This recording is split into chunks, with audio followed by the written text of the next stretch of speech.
Countries. You know them. You probably live in one. If you don't, then you are from an uncontacted tribe. Doesn't matter. You are still welcome to this video. Now there are probably hundreds of countries in the world. Each one of them are different from each other in their own way. From culture, to looks, to rhythm games. Yes, every country has a different kind of skill boost in rhythm games. From the Japanese at Taiko, the Koreans at 7K, and many, many more, which we will talk about in this video. So watch till the end to know. Anyways, let's start yapping. Korea. South Korea. The only player in the South would probably be Kim himself. Actually, what rhythm game would Kim play? Probably O2 Jam. Just like every South Korean in the top 50 of OSU, since almost all of them have a history of BMS or O2 Jam before coming to OSU. Currently there are 22 South Koreans in the top 50. The most popular players in OSU are Koreans, like Jackass, who has quit, but he was the GOAT of 7K. Nobody was even close to him. But because of certain things that happened, he quit. But he is goated in other rhythm games too, like Sound Voltex, BMS, and quite literally any rhythm game you can think of. Now for another player, Cock Easy. Everyone knows him. The most popular player in OSU, and everybody from any rhythm game knows his name. Not only for his skill, but also for creating the 727 brain rot meme. I'm not gonna explain it, but I have made a video on it, go watch it. There's also Jihli, who was the best, uncontested, no shadow of a doubt, best 7K player in his time. This guy was better than Jackass. He was the only competition to him, but unfortunately he also quit, leaving no trace of his existence. You can't find anything about why and where this guy went, but since he did all of this, he really wants nothing with this community anymore. So we should respect him and not trace his tracks and see where he went. Another thing about Koreans is that they're also accuracy gods. Go on to any easy map in Osumania, you are bound to see at least 15 Koreans. Players like Sky, Polyester, Polka, and many more are popular for that. Now another thing that I would like to mention is that each one of them have a hole in their play count, where they don't play for like 1 or 2 years. Why is this? Well, it's because of mandatory military service that South Koreans have when they turn 18, where they have to serve 18 to 21 months in the military because of a certain country. So if your favorite South Korean player doesn't play for a while, then it's probably because of that. But yeah, if you go to any rhythm game, you are bound to see a South Korean. Just like you are bound to see a Southeast Asian, you are bound to see someone from the countries on screen right now, in OSU, or any rhythm game. Although it's mostly the Philippines, Indonesia, Malaysia, and Vietnam. The others are on a less scale, because they are either very, very poor or in a war. I hope they recover from these. My best wishes to them. Now I grouped Southeast Asia in one category, because every country pretty much has the same stereotypes. In OSU. Don't cancel me. Now the stereotypes for these guys is that they're all long note mains. I mentioned this in my other video. Go watch that too. But in short, they play a ton of long notes. Also rise, but they're mostly long notes. They make up most of the player base, not only in OSU, but every rhythm game. Every rhythm game is filled with Southeast Asian, because they had access to rhythm games way earlier than everywhere else, because of their proximity to South Korea and Japan, which have made the most popular rhythm games in the world. But yeah, while they do play a lot of noodle patterns, they make so much rice, like nearly 30% of the world's rice.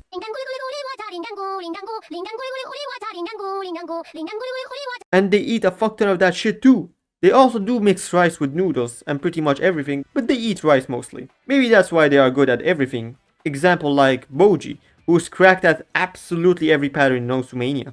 I do want to mention another country that's in the same region, but very different from the others. Singapore. They are absolutely cracked, despite barely having 5 people living there. My country has 45 million people, but we only have one active player, which is me. But Singapore is not only cracked at playing, they make their best maps in the game.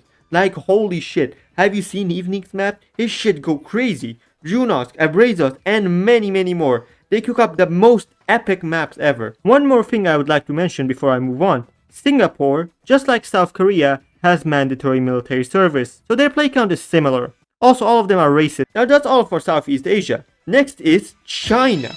China, the land of 1.5 billion people. You might think this would make them very diverse in skill sets since they have so many people, but no. Almost all of them choose to play jacks. Not only that, they chose the worst type, dense jacks. If you go onto any leaderboard of a hard jack map, you will see a fuck ton of Chinese people. They make up probably 50% of the leaderboard. It's like they're all made in a factory. I don't know why they all choose Jacks, but you know how I feel about this pattern. They're also cracked at everything else. Like if you go onto any map, you are bound to see at least 15 Chinese players in the leaderboard. They're also cracked at 7K. This is just a theme for all of Asia. They're all pros at 7K. It's because of them having 7K games like BMS and O2 Jam way before anyone else outside of Asia. Anyways, now for Japan. The Japanese are known for being the uncontested, undisputed best taiko players in the world. They have absolutely no competition. I mean, look at the top 10 Osu taiko players.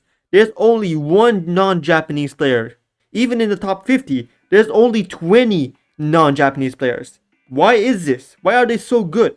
Well, it's because of Taiko no Tatsujin, the game which Osu took. It's very popular in Japan. While outside of Japan and Asia, taiko or really any rhythm game is not as popular. Taiko no Tatsujin first appeared in Japan in 2001, while it got released outside of Japan in 2004. And even then, it didn't get much popularity. So yeah, that's why the Japanese are so good. Now the Japanese also have a stereotype in Mania for being SV God. But this is wrong. That stereotype exists because of Crew K, because he's top 1 on every SV leaderboard. Well, he is the best SV player. I mean, have you seen his recent clips? He's insane as hell. How do you even hit this? There's like 2 or 3 more pro Japanese SV players. But dude, look at the Filipino, the Koreans, even the Freedom Lovers have more SV players. Although you could say Japan has the best SV players. Yeah, no shadow of doubt, they are the best at SV. One more thing, Malady. If you don't know it, it's basically Osumania, but for your phone. And this game is filled with Japanese players. Like goddamn. They're also insane as hell. Anyways, now for South America. Now for them, they really like Pump It Up, which is basically DDR, but instead of 4 buttons, you have 5. It's really popular there. Why? Because importing other games like DDR, Taiko and everything else was expensive. I know these countries are poor as hell. So Pump It Up was the cheapest option for them. Also the visuals were more appealing, so it attracted a lot of people there. And now for Mania. The Spanish and the Brazilians are known for pushing a lot. Like they push the game to its absolute limit. The most popular players like Miyuka, Seragi and Silly Fangirl, who has quit now unfortunately, they are the best players in the game right now. Let's see who clears Ita first. Now, for the land of the free, the land of Makis, the land of guns, the US of A. These guys have the most stereotypes out of any country in the world. But in Osumania, most American players are known for starting on Roblox. Specifically, Robeats. Every top American Osumania player has started on Robeats. Players like Kane Mining, Invadey, Deb, and many more of them started on Robeats. Then they went to play on Osu because they heard that's where the cool kids play. It will make you better. And now their life is ruined because of this stupid circle clicking game. But in the future, you will not see players that have started on Pro Beats. You will see them start on Friday Night Funkin' and Funky Friday. Now, who's an example of this? Me. I started from Friday Night Funkin' and I got here because I thought, whoa, that's where the pros are at. And now my life is fucked. Thanks, Osu. Anyways, I'll do a quick one. For Turks, I've interacted with the Turkish community a lot. And all these guys play is fucking Jacks. Nothing else. All they play is Jack, Jack, and more Jack. Yeah, all they play is that. Why? Go play something else. But yeah. One last country. Australia. MREC. Good. Now I can put MREC in the tags and get views. Thank you. Yeah. Anyways, thank you for watching. If I didn't mention your country, that means your country doesn't have a big enough player base to have a stereotype. So, play more. Also make sure to like and subscribe and yeah, bye.